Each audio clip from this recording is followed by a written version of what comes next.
Namaskar, I'm Ashok Vyas, and as you see, I'm sitting in a village of India, and the inspiration to visit this village has come to me at this moment with the help of this book which I'm holding, and it's a wonderful book called Beyond Milestones, A Journey Through Life. And interestingly, it is written by two authors. One is sitting with me, and the other author is his grandson.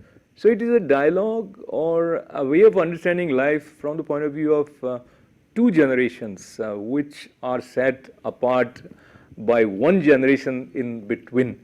And how interestingly this book unfolds many stories which are complete in themselves, as well as connect with us and enriches our experiences as immigrants.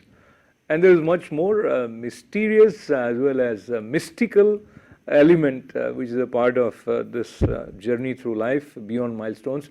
I have the great pleasure of welcoming Surendra Ramitraji to our studio. Surendraji, namaste.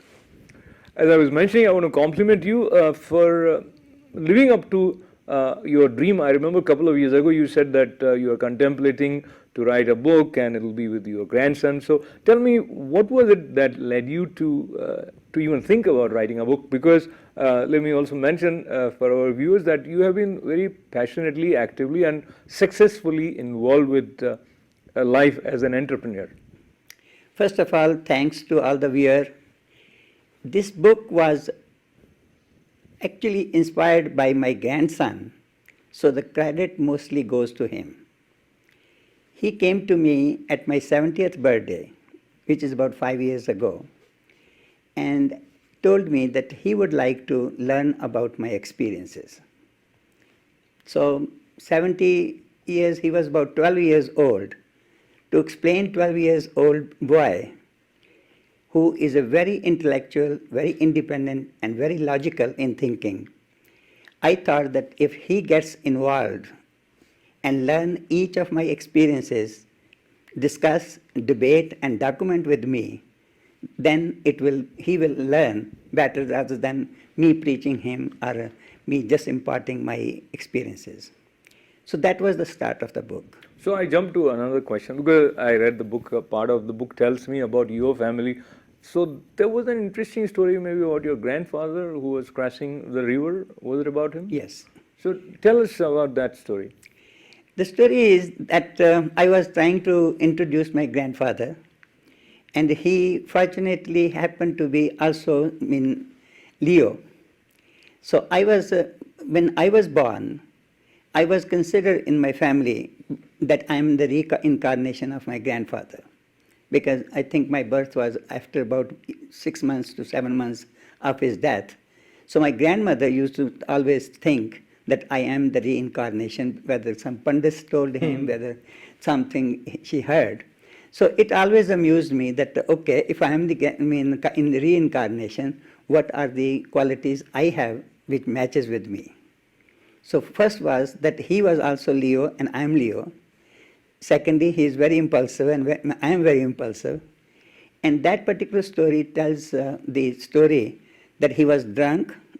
He was a very, very good horse rider. And the people challenged him that, okay, can you today, when you are not in full your senses, can you cross the river without going through the bank? He first hesitated and went through, and he died. Okay, the horse could not cross the river. He could not control, and the horse got very badly hurt, and he died at the spot. So that was just trying to introduce myself. That what different qualities I had with my grandfather. So basically, this scene and imagining that someone is trying to cross the river with a big leap or gallop of the horse and he's drunk, these are the kind of images which we sitting in New York would not imagine and that ever existed, and they are very much, if not directly, a part of the life of Surendraji, but he walks us through that ambience. So there are chapters where he's interacting with his aunt, and he also talks to us about how compassionate and warm his family members were in terms of embracing and taking care of the people around them. So I want our viewers to hear from you about your grandmother, who, of course, was a simple housewife, I believe, and she intervened in the life of one lady because she felt that it was required. That's true. My grandmother was not only interested in the family affairs, but she was very highly respected in panchayat. She was not a panch, but most of the panch will be interested to seek her advice. Before that, they used to seek my grandfather's advice. He was panch. And even at that time, the village people used to call her Jatti Shani. Jatti means who is a very brave in saying what she wants to say, and she is a very fair. This lady, she was our housemaid, and her husband was mistreating. So she warned him once or twice, and ultimately one time he hit her with some fire log, and she was very badly burnt. And that time she was so upset that she had to instruct him that I am taking her to the hospital, and by the time you come back, if you are here, I will have no recourse than to put you in the jail through the procedure, or you leave the village. So she was very determined woman, and that's how I was describing each character by character who were part of my life and in my journey.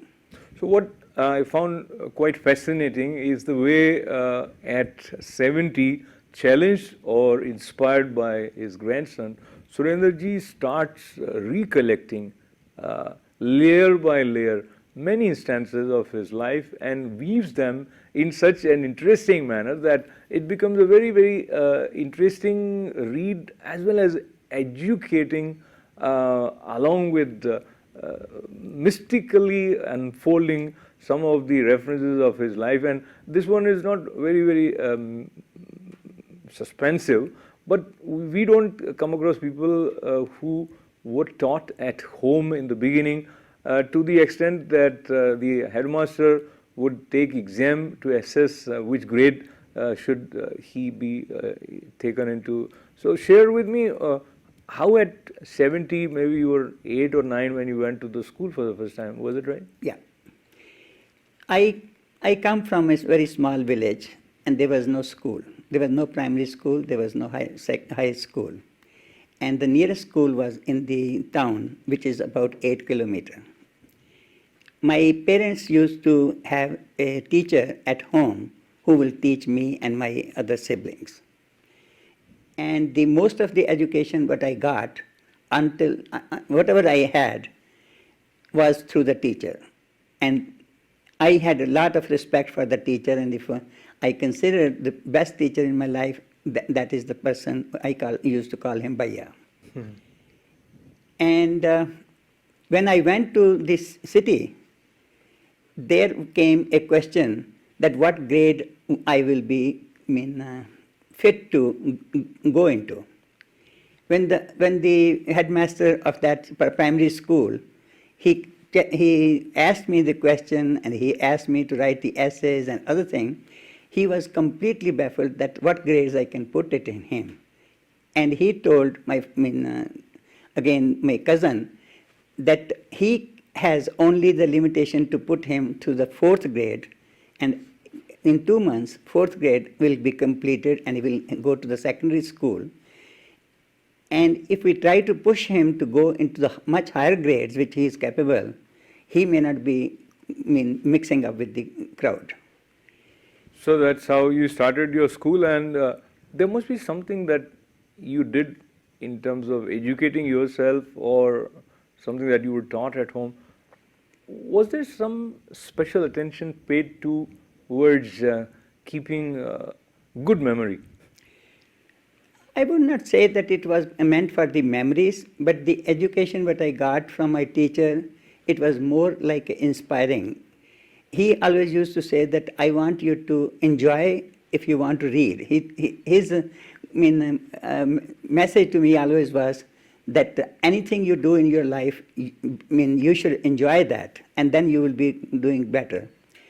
And he instilled in me that I should read the books of Mahatma Gandhi, I should read about Shivaji Pratap or Rana Pratap, and some other people in worldwide heroes.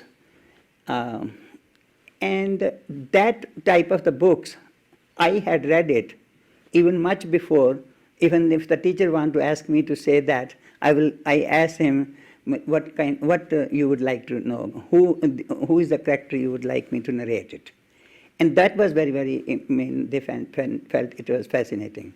As far as math is concerned, I was much ahead of the student even in the 6th grade or 7th grade, because at the home, you do not have to stop at a certain place, or you don't go with the class. You can start reading and you start doing the things, and the teacher will keep on giving you higher and higher aspiration things.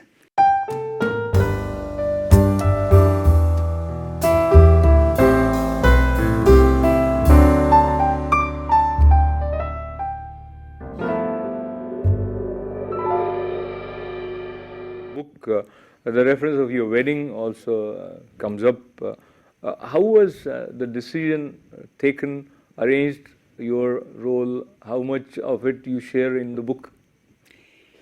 My marriage was actually arranged marriage, perfectly. There's nobody asked me this question. It was decided by my sister and my mother, and I had no other choice in the sense that I did not have anybody that I was dating or I liked more than what this particular girl was. So we probably, first time when we met, we hardly met for 5 minutes. And I was in a rush to just get out of that because... Why? Because there's all 10 women sitting over there. Oh, I see. And I just asked her very few questions. I asked her, I think, 2 questions. I said, what grade you are studying? And I think something like that. And she sometimes joked me that you do not have any other question to ask me. And did she ask you something? No, she didn't ask me. But that is the way the... Okay, now interesting part is, when you were sharing that side of your life with Akash, who is between 12 to 17 while the book is being written, how did he respond? Was he okay, or he felt that, no, this is something very strange and I wouldn't like to follow these footsteps? No, he laughed at. He said that, but you are not going to do arranged marriage for me. Okay. So, but we do understand. I mean, we discussed even if I go back a little bit, I was more interested to tell him that how I got the sanskar. Because we were combined family, joint family. We had the parents to teach us. We had the other siblings who can give me some guidance and everything. In today's family, both husband and wives are working, and most of the material which is available, not Akash I had spent a lot of time in my life, but most of the other people, my grandchildren, they have not that much opportunity to be with grandparents or those there. So I was saying that this is how our sanskars were built. This is how our foundations were established. And it was not, we were not trying to debate on this basis that sanskars were better than today's. So if you see that Akash was even saying that if I was born even today in the Mideast, or I was born in Nazi family in the World War, would be my sanskar the same? Mm-hmm. So we had a lot of debate on those issues, but the question was that, we were telling that what I was going through, and I wanted to tell him that what he believed in those. So there is so much in the life of Surendraji, of course, we cannot talk about everything, but few aspects here and there. So on the page 81, I read few lines and then we move towards Surendraji. So he writes, for our honeymoon, we went to Bangalore and then to Ooty. Both places were exciting and romantic, but I believe the trip was more to get to know each other then fun and relaxation. So, did that happen? Was something that you had in mind in terms of knowing, has that happened even now? Fortunately, before marriage, for 15 months we were writing letters, so I thought that I know enough. We didn't meet with each other. For 15 months, we were doing the letter writing. So when we went first time to the honeymoon, I felt that I don't know anything about her. Okay, so let me just interrupt you to read this line also, where he says that during the 15 months of our courtship, we had religiously writing letters to each other almost every day. And we had found out that we didn't have anything in common. We would argue over over the most trifle things and mostly agree to disagree. But the interesting side here is the habit of writing letters. While you were writing this book, did you refer some of those letters? I had given all the letters and she had given all the letters, but they were not available to us when I was writing the book. But since my mother-in-law, who was with us, she was very helpful to tell me what if I'm missing some contest, and I used to talk about. And my own brothers, sisters, they were helpful. I went to Durangla, which is my hometown, and my father's eldest cousin, who was about 20 years older than him, I think I haven't mentioned about him that, and he told me a lot about my grandfather. He told me this whole story of this.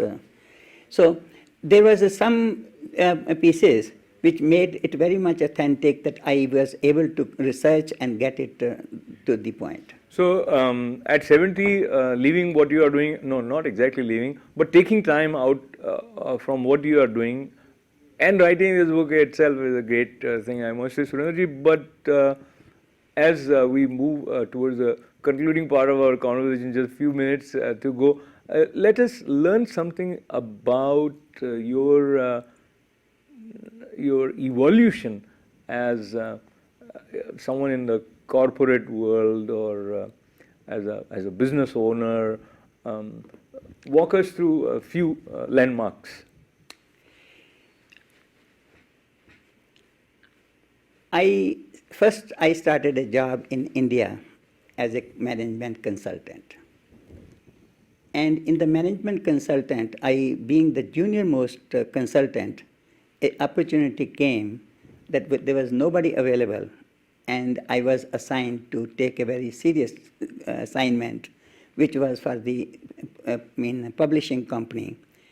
And they wanted to do the whole valuation of the company, rather job evaluation, and union was even putting a sort of a limitation that in 2 weeks, 3 weeks, that has to be completed.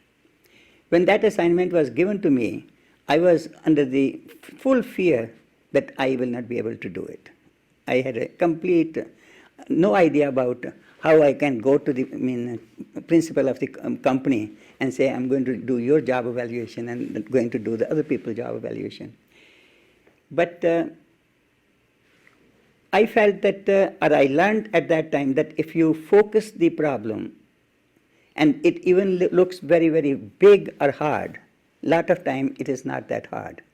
If you go to the basics, the problem does come to a point where you go by element and you can solve. And that completing in time, it was a surprise to me, it was a surprise to my peers, and that made me all of a sudden a big, out of the league from the junior most consultant to the consultant level. So that particular encouragement or something, I don't know whether you call it destiny or you call it that you put your efforts not to solve the problem, but to see that what exactly they want. So if you know what exactly they want, it's a very different problem.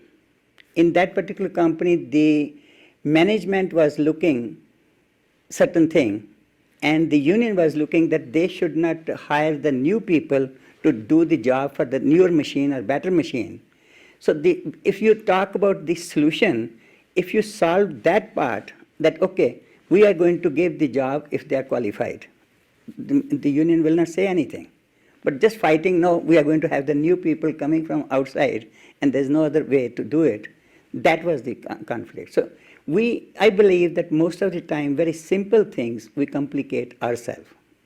So we'll be very brief and simple in trying to discover what is it that we call as success in the words of Surendraji. Success, and I won't use the word success. I feel that in every step of the life, success and failure were all together. And I believe in that. If you are afraid of failure, you cannot have a success either. So I have seen a lot of successes, I have seen a lot of failures, and I believe that all those challenges I met with my fullest, and even if the God sent me again for this type of the life again, I'll take the same package. I will not ask him differently. I think there is no package which is a replica of another package. So God is very creative. And you talk about culture and religion and your point of view. And there is a sense of out-of-box thinking which one would come by as one starts knowing you. And maybe beyond this book also, you have kept yourself very active, and now you are involved with some ventures that takes you to India also. You want to share something about the new thing that has happened? As I said that at the age of 70 plus, I retired. And then a friend of mine was not very happy with my retirement, and he says that you have to start something again. And we started a business. It's more on the outsourcing, a back-end office work. A very small venture what we started. I would say that today, not that it's owned everything 100% by us. Now the partners are Merrill Lynch, partners are Apollo Funding, partners are Citibank. But we have a client base of 50% Fortune 100 companies are our client. Wow. We are in 13 different countries and 55 different offices. And that just started as a probably you could call it a hobby, that okay, after retirement, what you have to do. Amazing. So now what will be the outcome of that? Neither me nor he, depend upon the outcome of that for our living. But that is our passion. We keep on doing. We enjoy that. But I said before, when you do something and you enjoy and you don't have pressure, you don't get tired, you keep on doing and keep your head very straight. And I think that particular focus is still there. So that focus, and page 141 of his book, and probably that relates to a secret which might help some of us here. He says, though I'm not religious and do not worship God in a formal way, I have always found him by my side every time I needed him, and that too without asking. So you want to share any one instance where you felt that we call it divine intervention or miracle or something which is difficult to explain in the normal logical fashion that happened and helped you? And the same thing actually amused Akash when I said that destiny plays some role in your life. In 2 days later, he came and he wrote the full line. He says, destiny plays an important role in the life. I believe that whatever task I have done, I repeated that I was before that in consulting, and then I went into job, and then I started my own business. Each time I had the different problems. And whenever I felt that I don't have the solution, I will try to research inside me that how I am going to solve this. And to me, that antaratma you can call, or that thing always was with me. I might have restless nights several times, but I found the solution and the things kept on going in a good way or the bad way, okay? But it kept on going, not that I stopped or I kicked off. So, one, I would like to recommend that you should try to read Beyond Milestones, A Journey Through Life Surendra Ramitra and Akash Vasil. As we conclude this conversation, there are many questions that remains to be asked maybe some other time. But who do you think has been the most effective critic or reader whose response you felt added an additional layer of awareness about yourself from this book? Not the outside forces, but once the book was compiled, I sent to some few friends, and their recommendation was that put it in a story form rather than just describing different aspect of the philosophy of the life. Okay, he says that I won't be able to do a good job in a very small pages. So that's why we started that. As I kept on writing, I got a lot of good guidance from a lot of other good writers. One is Shikha Sinha, who lives in Long Island. One is Ved Rahi, which I mentioned to you. He was like a mentor to me whenever I had some idea that, and he encouraged me. He, according to him, he says that this is the simplest book which has no ego of a writer. Wow. I think he has said it beautifully, and it is not the ego, but it's a sense of warmth, sense of honestly sharing his life, which is an intricate pattern of interesting happenings as well as enriching insights. Surendra Ramitraji, thank you very much for, first of all, responding positively to your grandson who wanted to learn about your life, and you ended up offering your life to all of us, and many readers would be benefited definitely by this wonderful book. Lots of good wishes. I would just like to add, our book is today available in the Amazon, Barnes Noble, and some other big publishing. And as earlier you were mentioning, this has done well so far, and the proceeds are going for some charitable foundation. That's right. And what that foundation is stand Shanti for? Foundation. Shanti is the name of my mother, and the foundation is in India. And what are you doing with that foundation in terms of All charitable the proceeds which I am getting right now, we are trying to put, starting next year, approximately 500 to 600 trees. We are already contracting with the agriculture department, and each state by state we will take. My own company is in Pune, in Maharashtra. It is in Chennai. These two, I have the commitment that they will sponsor the first year and the second year. And third year, we have a hospital in Chandigarh. I think they will sponsor that. So I will be taking the help of the Shanti Foundation to initiate the things. And if I get the sponsors, we will use their funds to keep on going that. Wonderful. So this book is acting literally as a seed for many beautiful things that will emerge. My guest today, Surendra Ramitraji, co-author of Beyond Milestones, A Journey Through Life. I appreciate his contribution and thank all of you for being with us. This is Ashok Vyas. Thank you, Ashok.